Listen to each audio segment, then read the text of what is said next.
Once, there was an older man who was broke, living in a tiny house, and owned a beat up car. He was living off $99 social security checks. At 65 years of age, he decided things had to change. So, he thought about what he had to offer. His friends raved about his chicken recipe. He decided that this was his best shot at making a change. He left Kentucky and traveled to different states to try to sell his recipe.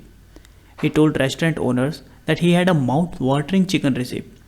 He offered the recipe to them for free, just asking for a small percentage of the items sold. Sounds like a good deal, right?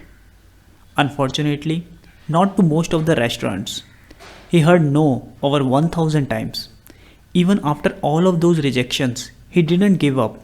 He believed his chicken recipe was something special. He got rejected 1009 times before he heard his first yes. With that one success, Colonel Harland Sanders changed the way Americans eat chicken. Kentucky Fried Chicken, popularly known as KFC, was born. Moral of the story: remember, never give up and always believe in yourself in spite of multiple rejections.